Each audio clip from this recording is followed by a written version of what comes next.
Well, if somebody says something out loud, it's 10 times more powerful than if they think it.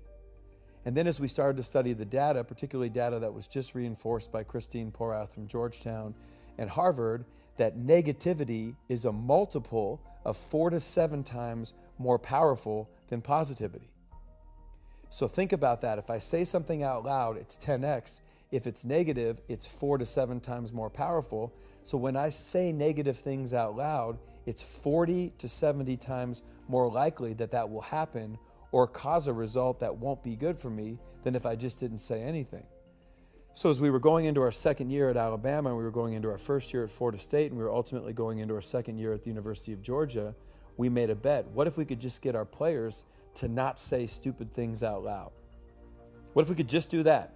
Not teach any element of positive thinking, but eliminate conversations about the heat, complaining about coaches, complaining about circumstances, complaining about situations, verbalizing negativity. But we weren't going to lie to them and say, hey, be positive. We just taught them the data. And then what we did was some of the things that you noticed in the book, the stories in and around negativity are incredible. So negativity is the most powerful thing we're combating. Look at our politics today. A positive message versus a negative message, it's no chance. Tell us Bill Buckner was one that took my breath away. So Billy Buckner, who just passed away recently, was an incredible, an 8-time Gold Glove, a great baseball player for the Boston Red Sox.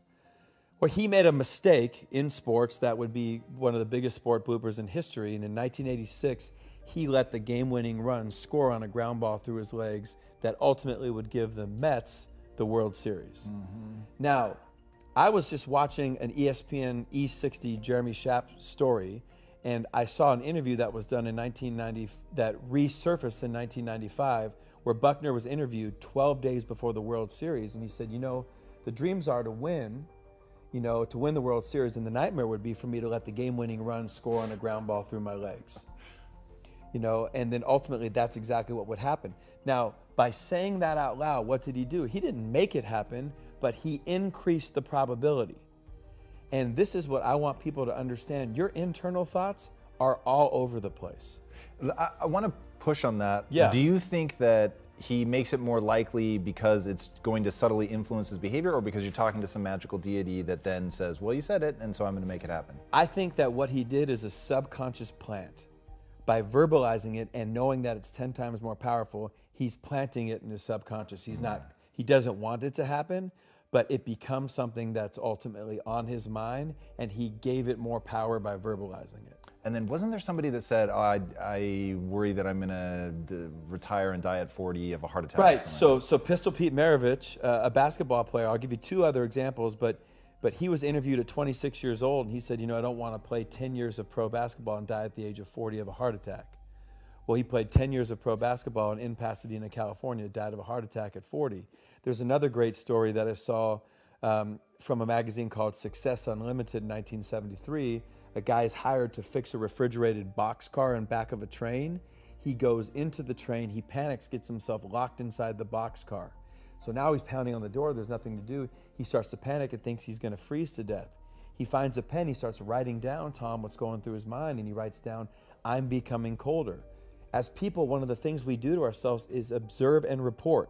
I'm not playing well, I'm having a bad day, we're having a bad quarter, my marriage isn't going well. We observe and report. Still colder now, he writes, nothing to do but wait.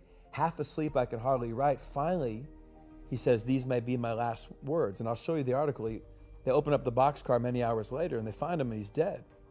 But the temperature inside the boxcar was 56 degrees. That's so crazy. The freezing apparatus was broken. There was plenty of air in the boxcar. There was no physical reason for his death. The best they could say is somehow he talked himself into dying. And as you know, the book covers the psychogenic death in and around the Korean War.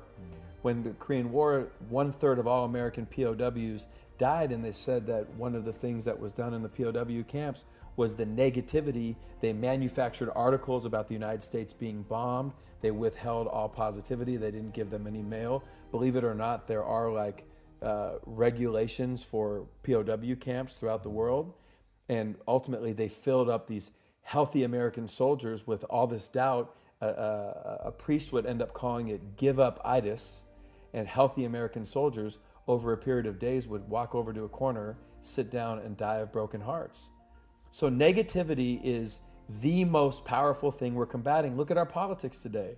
A positive message versus a negative message, it's no chance. So I started thinking about a car. If a car's going backwards, it can't automatically go forward. So it has to shift into neutral, and then it stops. Then at that point, you can either go forward by changing your behavior, or you can go backwards by doing the same stupid shit you were just doing. Neutral is truth-based thinking. What's the truth? Why is that so critical? Well, if you follow the data and you say stupid shit out loud, ultimately you're predicting and perpetuating exactly what you don't want to have happen. And who's always in control of what Tom Billy you says? You're always in control of what you say. People say, yeah, but I can't. The thinking, everybody's fucked up in the thoughts. I've been with people the night before Super Bowl, the night before national championships, 8 different times where the doubt's there, but we're not externalizing it. And then I'll have people say, well, what, do you want me to lie? I'm not telling you to lie. I'm telling you that if you look at the information and you say, I don't want to be here today. I hate this job. God dang, or you look at Mohamed Sanu, they're up 28-3 in the Super Bowl playing against Tom Brady, and he looks at his friend and says, hey man, they still got Tom Brady on their side. There is no lead that's safe. Well, fuck, why are you saying that? You know, and you're almost predicting that that's what's going to happen. Now, ultimately, not saying stupid things out loud is you have to create an alternative. So I started thinking about a car. If a car's going backwards, it can't automatically go forward. So it has to shift into neutral, and then it stops. Then at that point, you can either go forward by changing your behavior, or you can go backwards by doing the same stupid shit you were just doing. Neutral is truth-based thinking. What's the truth? Okay? Do something different. So you behave differently. This is a really interesting part of what you say, that the past isn't predictive. Correct. So talk to me more about that, because I would say most people would say that the past is definitely predictive. Right, which is great, but they'd be wrong. Right? So they would be wrong. And the simple fact of the matter is the past is real. Okay? So the only thing that makes it predictive is if my behavior stays the same. So I'll give you a great story. So we both grew up in Tacoma, and there used to be a thing called Toastmasters. I don't know if you remember Toastmasters, but Toastmasters was a local, regional, and a national speaking group for anybody that wanted to get better at speaking. Well, my dad had gone to a Toastmasters early on and heard one of the most successful magazine entrepreneurs in the world speak. He comes back and tells me, I just had a chance to hear one of the most successful magazine entrepreneurs in the world speak. And he said, when are you taking your SAT? I said, I'm taking it next year. He said, well, this guy was failing out of high school. He was struggling. He was raised by a single mom in the Midwest, but he promised his mother he would take a test called the SAT. So he takes the SAT in May, his junior year, doesn't expect anything, gets his score back in June. Now the SAT, which I don't know how many your population know, but it's a standardized test with a math part and a verbal part. Both are scored out of 800 points. Well, this guy takes it. He's bombing. He's failing out of school. He doesn't expect anything as he's telling the story at Toastmasters. Well, he gets a 1480 out of 1600.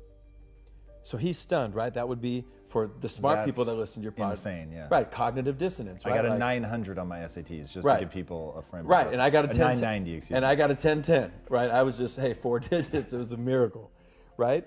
But it's a hard test, and you know it's a variety of different things. So he gets the score, and his mother, doing what any mother would do, knowing her kid, says, "Did you cheat?" Right? She knows her son, and he says, "I swear to God, I tried to cheat, but the way the numbers were and the scantrons and the bubbles, you couldn't cheat." So she says, "You mean to tell me you really got that score?" He said, "Yeah, I got the score." So he's stunned, Tom. So as my dad's telling me the story, I'm like, okay. So he says, all right. So what he decides is, because he realizes he's smart and he's going into his senior year, he says, I'm going to go to class. Now he starts to go to class. He doesn't hang out with who he did when he didn't go to class. All right. Teachers see him in class and they said, hey, maybe Franklin Pierce, maybe we missed the boat on this kid. So they start to treat him differently. Well, as the guy would tell the story, he graduates, goes to a community college, goes on to Wichita State, goes on to the Ivy League, and becomes this massively successful magazine entrepreneur. So I said, okay, well, the guy was always smart. He just needed a standardized test to unlock it. My dad said, no, that's not the story, and this is what I want you to understand. He said, 12 years after all this guy's success, he gets a letter in the mail from Princeton, New Jersey. Doesn't think anything about it. The next day, his wife says, you're going to open it. He opens it. True story, turns out the SAT board will periodically review their test-taking procedures and the policies. The year he took the test, he was one of 13 people sent the wrong SAT score. His actual score was a 740 out of 1,600. And he said, people think my whole life changed when I got the 1480. But what happened? My whole life changed when I started acting like a 1480. And what does a 1480 do? He goes to class. Well, this is one of the first stories I would share when I had my opportunity at Alabama or Florida State or Georgia. So A, your language is powerful, but number two, your behavior is way ahead of your success. And so many people let their feelings dictate what they do as opposed to throw your behavior out there. Russell Wilson's 5'10". He shouldn't be playing pro football, but he behaves like the best quarterback in the country. And he's done that since before he was at that level. And then his feelings and emotions and his skill caught up to that behavior. I think the lesson my dad was trying to teach me ultimately was, in addition to my language, what I do, not how I feel about my past, is going to determine who I am in the future. And that's what I think neutral thinking is. And I think neutral thinking isn't just thinking, I think it's behavior, and I think it's language. And so your behavior is what's going to change you. But you also have to start by asking yourself, what do I want and why do I want it? Why don't I have it? You know, what am I willing to do to get it? My dad's belief was, when you become helpless, you become hopeless. And when I feel like I can control my behavior, when I feel like I'm in control of, even if I'm going through cancer, even if I'm going through a difficult challenge, even if I'm going through a reorg in a business, you know, if I still feel like, okay, this is not optimal, but there's something I can do, then I'm helpful to myself. And when I'm helpful, I'm hopeful. And when I'm helpless, I'm hopeless. So my dad's belief always was to make hope a habit. And that hope was the most powerful medicine that we all have. And then I think we have to believe that we can influence our future. You know, we've got to believe, I believe that no matter what I'm facing, I can influence my future. That just because my first marriage didn't work, that doesn't mean my second marriage won't. But it's incumbent upon me to be better, right? And that's where, if I'm spending time, well, she didn't do this, she didn't do, there's nothing I can do about that, right? But that's true, and that's where you're talking about, well, the past feels predictive, right? Well, I thought, you know, hey, what are you gonna do to be different going forward? But so many people think the self-help industry is about things you do. I think one of the things that makes athletes so incredible is what they're willing not to do, what they're willing not to say, what they're willing not to eat, what they're willing not to consume, what they're willing not to watch. That's what makes, think about, it's January 2020, what are 5 things you cannot do right now that will instantly make your life better? Well, are you born with the gift to make time for people? No, it's a behavior. So to me, the illusion of choice is thinking you can have a good marriage and talk 27 minutes a week. So you have to make time in order to talk. And maybe you're on the road, you travel a lot, turning your TV off when you're on the road, doing simple better, turning the TV off, turning the light off, and just engaging in a conversation. You know, if you're engaging with your kids, there's a way to do it and there's a way not to do it. Thinking you have an infinite amount of choices is idiotic. And this generation right now, Generation Z and Generation Y, both think they can do whatever the fuck they want to do and still achieve things. You can achieve whatever you want to do in many cases if you're willing to get behind the behaviors that drive that success. But it won't be anything. Pete Carroll for the Seahawks, he'll let you go to bed at 5 in the morning if you want, as long as you can perform to a 9.5 standard when you get there. Okay? Well, what you're going to figure out is you can't go to bed at 5 in the morning. Okay? So you're going to have to adapt your behavior to get in alignment with winning behaviors. So the illusion of choice is this fact that there are not an infinite amount of choices. There may be options. Yeah, I can get pasta instead of a cheeseburger. But even if I want to maintain a diet or maintain optimal health, then I have to limit how much calorie intake, what type of foods. When I first lost weight, I didn't understand that Gatorade had 800 calories in it. You know, when you drink those 4 Gatorades, even though all you're eating is Lunchables, you're actually like driving all these calories. And it's just, am I doing simple better? And if you want to lose weight, there's a way to do it.